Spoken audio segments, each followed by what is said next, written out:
Assalamualaikum warahmatullahi wabarakatuh. Waalaikumsalam warahmatullahi wabarakatuh. Halo kawan pajak, jumpa lagi bersama kami, tim penyuluh dari KPP Pratama Jakarta Gambir 2. Kali ini kita punya segmen baru, yaitu Jackpot Jakarta Gambir 2 Podcast.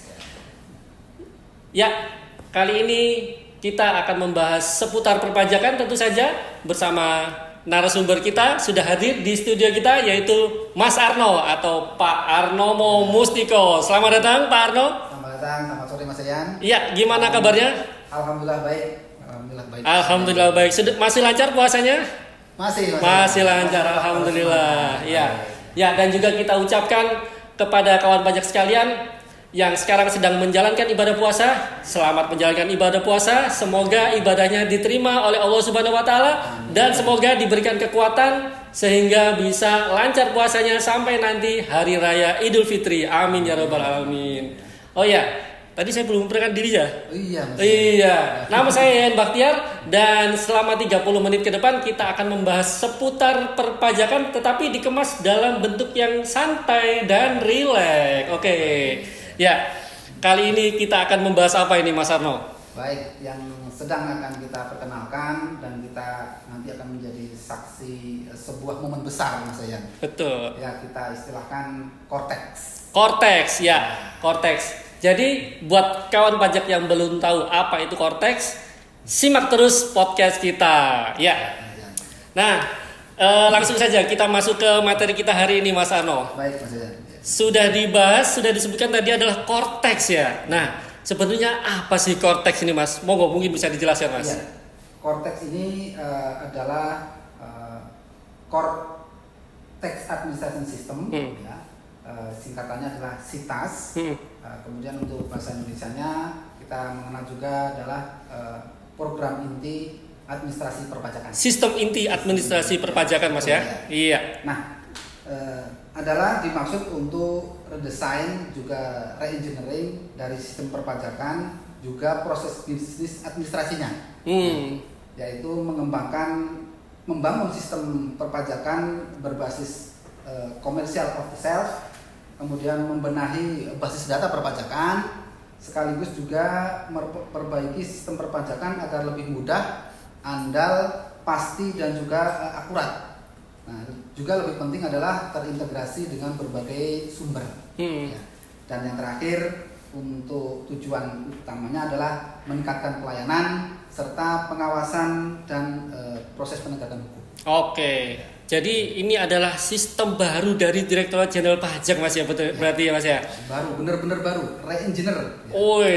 Berarti benar-benar baru yang nantinya akan menggantikan sistem kita yang lama ya. Betul. Baik itu dari sisi wajib pajak maupun dari petugas pajaknya sendiri. Seperti itu Mas ya. Betul sekali. Betul. Oke. Berarti nanti ceritanya ini mau menggantikan yang sekarang ini seperti DJP online, e-faktur, web e-faktur, Enova dan segala macam e-bupot seperti itu Mas ya. Itu akan digantikan semua oleh Cortex. Seperti itu Mas ya. Betul, dan juga aplikasi dari Fiskus tidak lupa. Oh, dari internal sendiri ya. Iya. Wah, berarti ini benar-benar baru berarti ya. Artinya kita pindahan ke rumah baru seperti itu Mas ya. Betul, sama-sama berpindah. Oh iya, dari direktoratnya sendiri sebagai pengelola lah istilahnya ya, sebagai pemilik kebijakan seperti itu ya, dan juga dari sisi wajib pajak kan sebagai stakeholder ya seperti itu ya.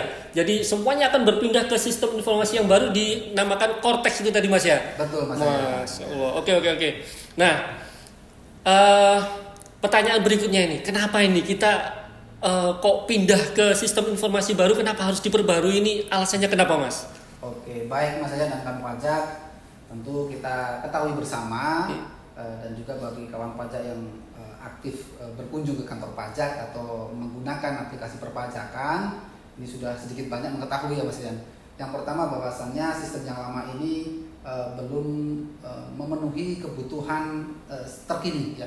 Tidak bisa mencakup semua proses bisnis yang ada. Yang kedua, ini lambat laun beban dari aplikasi ini semakin besar, sehingga perlu kapasitas yang baru dan kekuatan yang baru. Juga terlebih bahwasannya sudah semakin majunya perkembangan teknologi, sehingga kita perlu untuk menyesuaikan. Iya, betul. Memang seperti itu. Saya sangat setuju sekali, Mas. Jadi kan kita sekarang itu eranya itu kalau orang bilang itu era big data, ya kan? Jadi semua data itu, iya, semuanya tuh datanya itu besar-besar seperti itu, Mas ya. Jadi kita perlu menyesuaikan juga sistem informasi kita agar bisa mencakup kebutuhan big data itu tadi ya.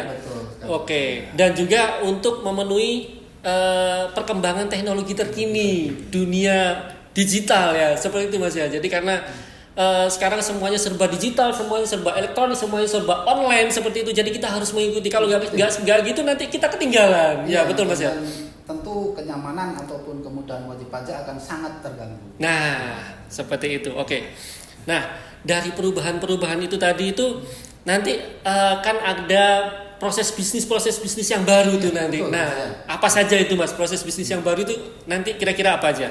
Baik, kawan pajak, sebetulnya untuk keseluruhan dari proses bisnis yang akan kita redesign itu kurang lebih ada 21 bisnisnya. Namun yang perlu kita tekankan bahwasannya yang berhubungan langsung dengan wajib pajak nanti ada 5 proses bisnis ya. Yang pertama dari tahap awal ya, registrasi.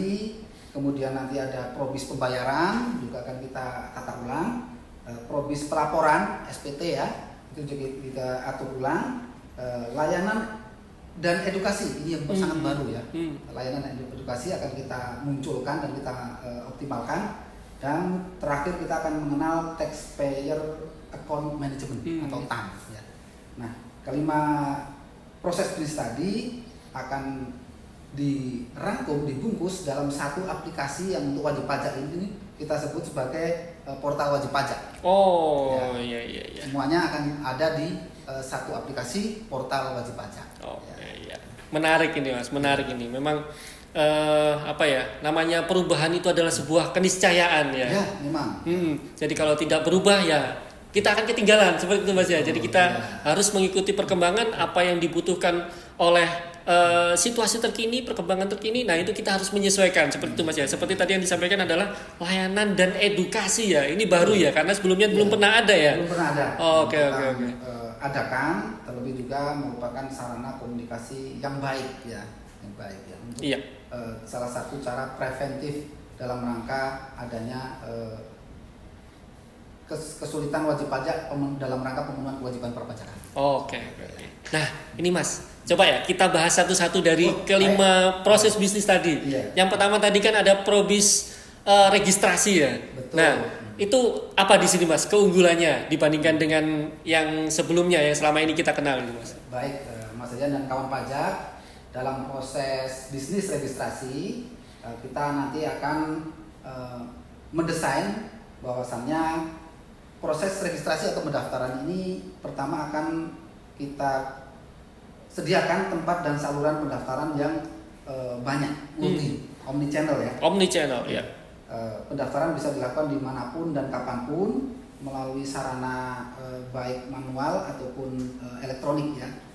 Di antaranya manual itu kita masih bisa dilayani di unit kerja ya, kantor pelayanan pajak, kemudian melalui pos ya, juga secara online melalui saluran digital dan kirim pajak ya.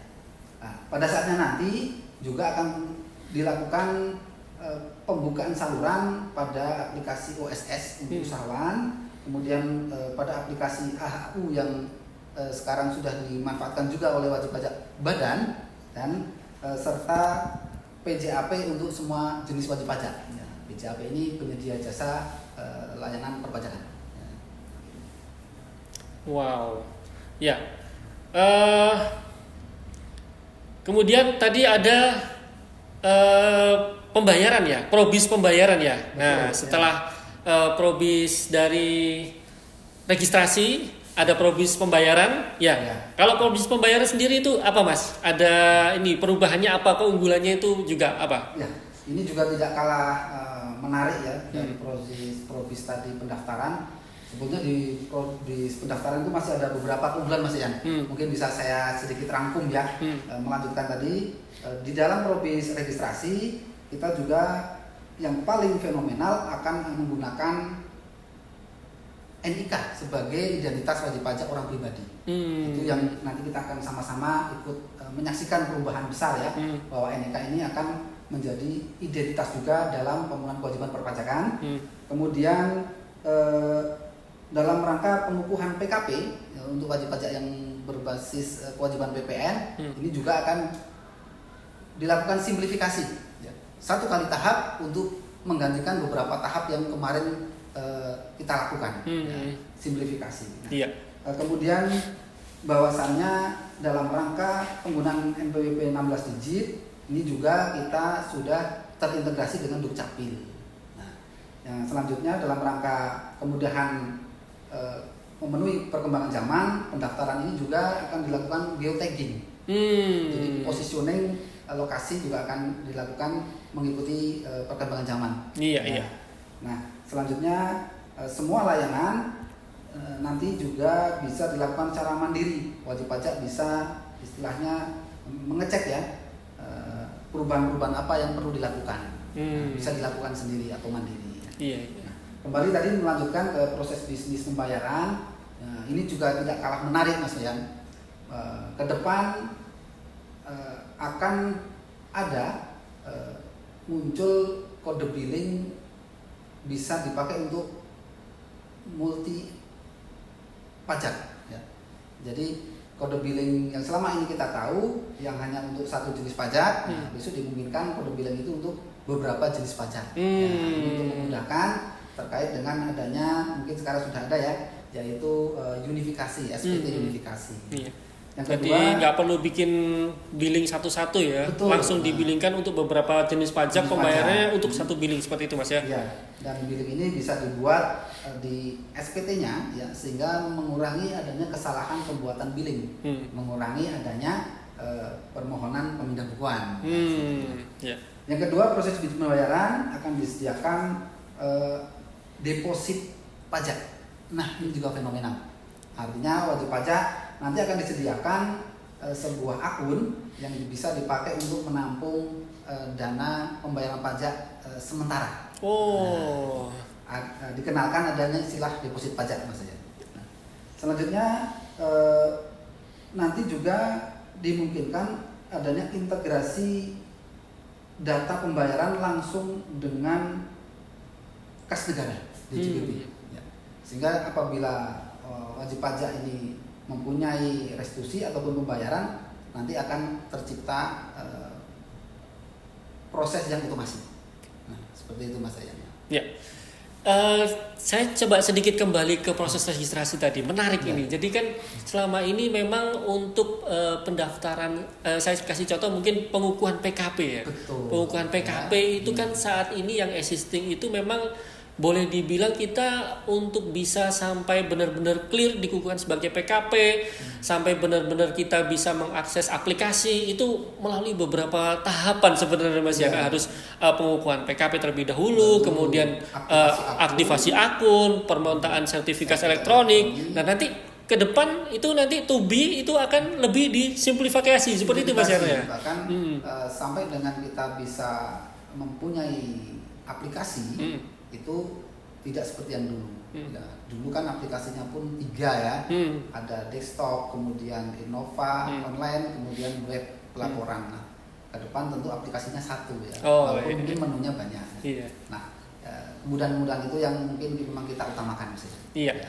Nah, pertanyaannya kalau misalnya sertifikat elektronik itu nanti ke depan itu masih dipakai atau enggak Mas itu Mas? Nah, untuk ke depan setelah ada single of truth ini ya kemungkinan masih dipakai. Masih dipakai ya nanti ya. Tapi nanti kita lihat aja Mas ya. Kita lihat aja ya itu ya.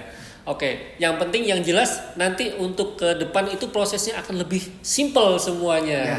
Jadi bisa diajukan di semua channel, melalui semua channel ya. Betul. Omni channel. Omnichannel. Ya, dan juga prosesnya lebih simplifikasi seperti itu ya.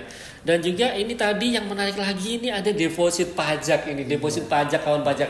Jadi yang selama ini kita nggak ada ya ini ya. Jadi ini bisa sebagai fasilitas bagi kawan pajak yang misalnya sering kena sanksi ya, mungkin seperti itu ya. Jadi kena sanksi karena Ya. terlambat itu kan. Nah, dengan adanya deposit pajak ini mungkin bisa mengurangi kemungkinan untuk keterlambatan dalam penyertaan pajak. Seperti itu Mas Arno ya? Iya, ke depan dari konsepnya bahwasannya deposit ini menjadi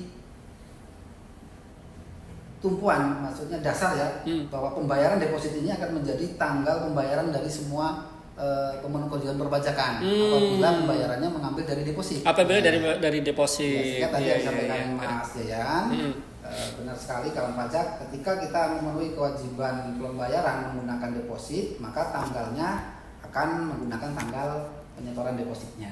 Nah, artinya bisa nabung dulu lah istilahnya Mas ya, nabung pajak gitulah ya. Iya. Nanti kalau misalnya di kemudian hari dihitung SPT-nya ternyata ada kurang bayar, bisa diambilkan dari deposit apabila nilai depositnya mencukupi. Betul seperti itu ya Mas ya.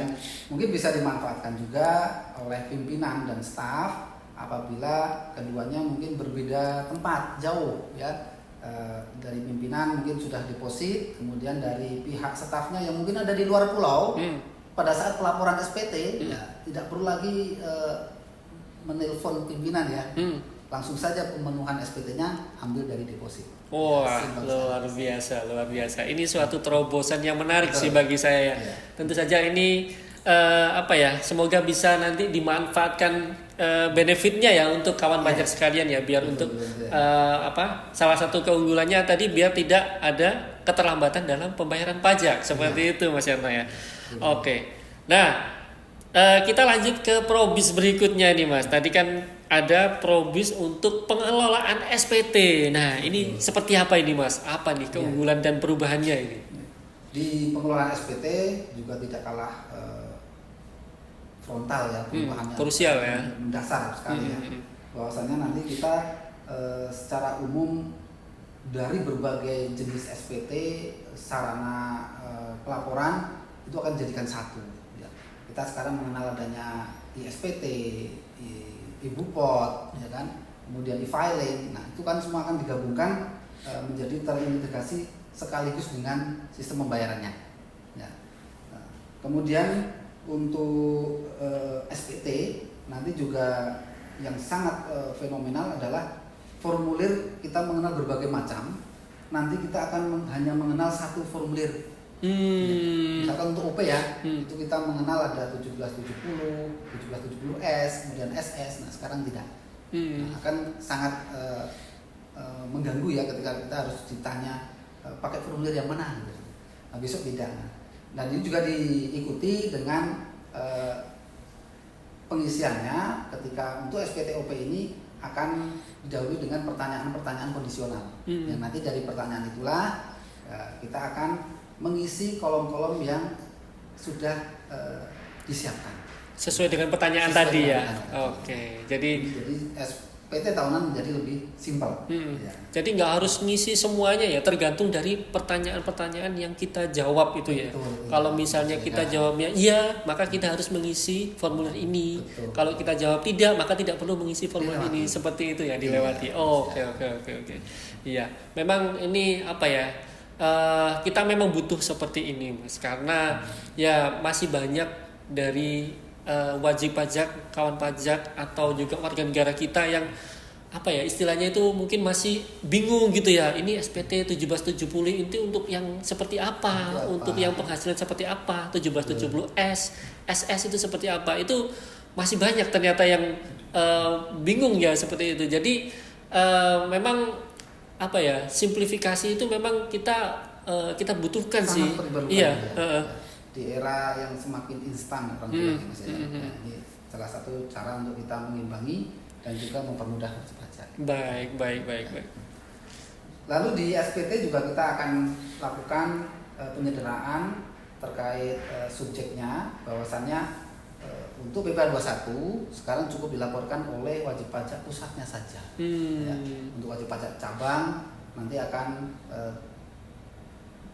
disediakan menu untuk input, ya, membantu menginput saja. Untuk pelaporannya akan tetap ada di pusatnya, ya, pusatnya.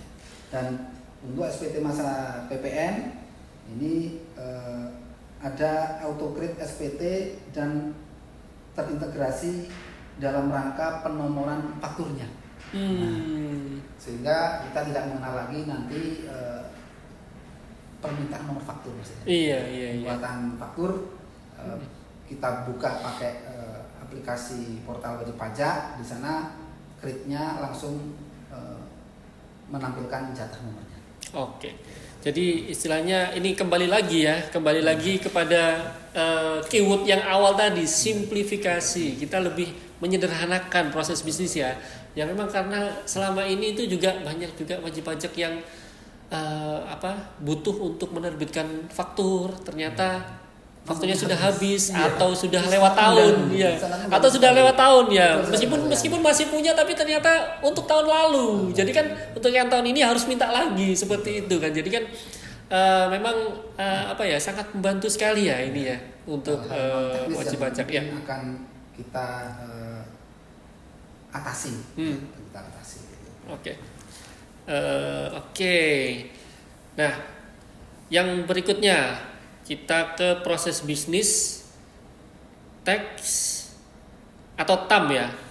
Tax account management. Nah, dari wajib pajak tadi. Manajemen dari ini ya, sisi wajib pajaknya ya. Betul. Nah, ini apa ini Mas? Bisa diceritakan nih Mas, keunggulannya apa dan perubahannya ini apa? Nah, di proses bisnis tax account management ini nanti ada beberapa keunggulan. Yang pertama terkait pengelolaan sumber data, itu akan tersedia accounting rule, bagan akun dan juga referensi terkait revenue accounting system. Ya. Intinya bahwasanya segalanya ini terintegrasi dengan CITAS, terkoneksi dengan berbagai akun yang ada di sistem Direktorat Jenderal Perbendaharaan Negara. Ya. Sehingga kita juga bisa langsung otomasi pengisiannya terkait dengan tarif bunga, kurs apabila transaksi ekspor impor ini sudah langsung terintegrasi. Juga dengan Badan Kebijakan Fiskal ya, terkait perizinan ataupun hal-hal yang sudah dikeluarkan oleh BKF nanti juga kita ikut menikmati. Ya. Terkait juga dalam rangka pembukuan atau penjurnalan report dari aktivitas wajib pajak, ya. Bahwasanya nanti wajib pajak punya transaksi yang terjurnal secara otomatis ya. Ketika dokumen sumber diterbitkan, maka secara otomatis pula tersedia dokumen dan laporannya terkait penerimaan piutang maupun hutang pajak dalam jangka waktu 5 tahun. Jadi ketika nanti sebuah produk hukum ini keluar, maka pada saat itu pula wajib pajak bisa mengetahui ya. Misalkan dikeluarkan STP, surat tagihan pajak gitu kan. Nah, pada saat yang sama di akun wajib pajak bisa melihat. Tidak kemudian kita harus menunggu dikirim pos ya. Atau kalau kemudian ke pos kita harus minta permohonan dokumen ke kantor pajak ya, tidak lagi ya. Atau juga dalam rangka pemotongan dan pemungutan itu sudah langsung bisa kita ketahui juga. Nah, dan yang terakhir ketiga yang tidak kalah pentingnya adalah dalam rangka pengumpulan data dan juga profiling hak dan kewajiban wajib pajak, sehingga nanti wajib pajak ini bisa mengetahui hak dan kewajibannya apa saja. Itu ya. Jadi kalau saya tangkap ini tadi adalah integritas itu tidak keterkaitan itu tidak hanya dari sisi internal aja ya, dari sisi internal, tapi dari sisi eksternal juga ya. Tadi terintegrasi dengan sistem dari DJPB, dengan sistem dari BKF seperti itu ya, dan itu otomatis ya, otomatisasi ya. Wow, luar biasa sekali. Ya, ini kita sama-sama berharap ya, menunggu nanti implementasi dari CITAS itu nanti semoga bisa membawa perubahan besar bagi dunia perpajakan khususnya dan juga Indonesia pada umumnya ya. Betul gitu ya. Oke. Nah, ini kita lanjut ke proses bisnis berikutnya ini. Tadi yang sudah dibahas ya ini. Termasuk menarik juga ini proses bisnis layanan dan edukasi. Ini bisa diceritakan Mas. Baik. Selama ini tentu untuk layanan sudah beberapa memang buat secara online ya, itu sudah sedikit banyak kemudian kita rasakan pada saat COVID kemarin Mas Yan. Layanannya berbasis online sudah kita nikmati. Namun ke depan ini sudah akan dibakukan dan juga lebih ditingkatkan. Yang pertama terkait layanan administrasi ya. Kita ketahui adanya permohonan PBK ya, permohonan SKF itu dulu sudah harus diajukan secara manual, walaupun sebagian sudah bisa online ya. Ke depan akan lebih ditingkatkan lagi dan kita bisa mengaksesnya melalui 3C ya, klik, call atau counter ya. Klik itu dengan kita membuka website ya, akun kita, kemudian call itu by Kering Pajak ya, dan counter itu melewati layanan di kantor ya. Di loket ya. Jadi layanan di loket pun masih kita buka, mengingat kita Indonesia Raya Mas, dari Sabang sampai Merauke mungkin masih ada ya saudara-saudara kita yang memang belum sepenuhnya bisa mengakses jaringan online ya, masih kita buka jaringan itu, konternya ya. Yang kedua layanan interaktif, yaitu komunikasi WP dengan DJP bisa melalui kanal-kanal ya. Apabila wajib pajak ini ingin berkonsultasi, mengadukan, kemudian memberi saran, memberi masukan, memberi apresiasi, itu bisa melalui kontak center, portal wajib pajak sendiri ya, atau melalui website DJP ya. Nah, layanan interaktifnya ini kita sudah mendapatkan peringkat yang bagus ya. Semoga ke depan akan lebih bagus lagi. Amin. Layanan interaktif ya. Kemudian yang terakhir yang baru sekali Mas Yan, layanan edukasi ya. Selama ini wajib pajak mungkin dalam rangka edukasi masih melihat di YouTube DJP lah misalkan ya. Nah, ke depan dalam taxpayer account wajib pajak itu tersedia menu reservasi kelas pajak. Ya. Permohonan edukasi dan juga materi edukasi tersedia di Citasnya tadi. Ya. Itu Mas Yan. Ini sehingga diharapkan wajib pajak ini mendapatkan bahan ataupun pengetahuan yang memang beliau inginkan. Seperti itu Mas. Jadi intinya wajib pajak ini mendapatkan kepastian terkait dengan permintaan atau permohonan untuk mendapatkan layanan edukasi seperti itu ya. Jadi menyampaikan melalui layanan Citas untuk bisa diedukasi melalui kelas pajak seperti itu ya. Selama ini mungkin kita layanannya mungkin semi formal ya mungkin ya. Jadi mungkin bisa telepon, by phone atau mungkin menyampaikan permohonan tertulis. Cuman seperti itu belum ada, istilahnya belum ada koridornya lah ya. Betul ya. Dengan adanya Citas ini sudah difasilitasi untuk permohonan wajib pajak terkait dengan permintaan layanan edukasi seperti itu Mas ya. Betul. Wow. Permohonan narasumber maupun keikutsertaan dalam event-event dari DJP. DJP salah satunya termasuk mungkin kelas pajak seperti itu ya. Oke. Ya. Ini menarik ini obrolan kita ini Mas. Jadi dari 21 proses bisnis dari itu 5 yang perlu kita sampaikan kepada wajib pajak agar wajib pajak tahu ya. Dengan wajib pajak betul.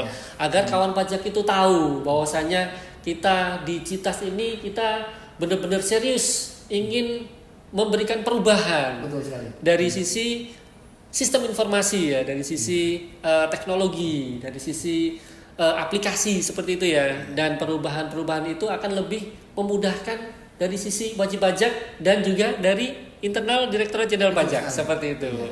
Oke. Ini menarik sekali bahasan kita pada kali ini ya. Betul sekali Mas Yan, karena memang fenomenal sekali. Iya. Oke. Dan tadi untuk implementasi Citas sendiri itu mulai kapan ini Mas? Ya. Direncanakan untuk Citas kita akan launching di awal Juli tahun 2024 ini Mas ya. Awal Juli. Iya. Nah, nanti juga kita akan sama-sama mendapatkan sebuah sosialisasi untuk persiapan dalam rangka implementasi dari Citas tadi. Oh ya, kita kenalkan lah ya ke masyarakat ya, ke kawan pajak bahwasanya ini kita ada aplikasi baru, ini kita kenalkan dulu ya, kita sosialisasi dulu ya. Oke. Nah, dari yang kita bahas ini tadi Mas, banyak yang kita bahas ini tadi. Nah, pesan-pesan untuk kawan pajak ini apa Mas ini Mas? Baik Mas Yayan dan kawan pajak, sekali lagi kita akan sama-sama menjadi saksi adanya perubahan besar di sistem perpajakan pada khususnya dan juga pada sistem satu data Indonesia pada umumnya ya, yaitu penggunaan Citas ini. Dan penggunaan Citas ini tidak terlepas dari penggunaan NIK sebagai NPWP wajib pajak orang pribadi. Nah, pesan kami terkait hal tersebut, silakan kawan pajak yang belum memadankan NIK dengan NPWP segera lakukan pemadanan agar kita sama-sama bisa menikmati sebuah perubahan yang memberi kemudahan ini. Betul. Pemadanan ini tidak terlalu sulit ya. Bisa kita lakukan secara mandiri baik di DJP online kita, yaitu memastikan bahwasannya NIK kita valid ya. Atau bisa juga melalui rekening pajak 1.500-200, juga bisa dilakukan melalui counter di KPP terdekat, Mas Yayan. Nah, dengan kita mempunyai NIK yang sudah padan, kita bisa mengakses portal wajib pajak dan juga melanjutkan pemenuhan kewajiban perpajakan dengan aplikasi yang lebih mudah. Itu Mas Yayan. Luar biasa. Dan juga saya perlu mengingatkan kepada kawan pajak nih, karena kita ini sudah masuk bulan Maret. Nah, kawan pajak pasti tahu apa artinya bulan Maret adalah bulan pelaporan SPT tahunan untuk orang pribadi ya. Jadi kita ingatkan sekali lagi, segera laporkan SPT tahunan Anda sebelum 31 Maret 2024.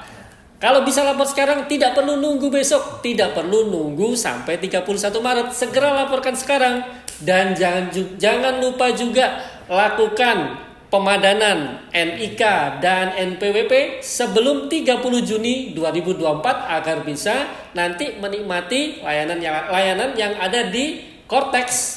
Nah, seperti itu ya Mas ya. Betul sekali Mas ya. Oke, saya kira perjumpaan kita akan segera berakhir karena kita sudah tidak 30 menit menemani kawan pajak sekalian. Kita ngobrol-ngobrol soal perpajakan. Saya ucapkan terima kasih kepada Mas Arno atas ilmunya, atas kehadirannya. Kesempatannya juga. Siap. Kapan-kapan kita ketemu kembali. Siap, mungkin dengan materi yang berbeda dari kesempatan yang berbeda. Gimana? Siap Mas Yayan. Oke, ya.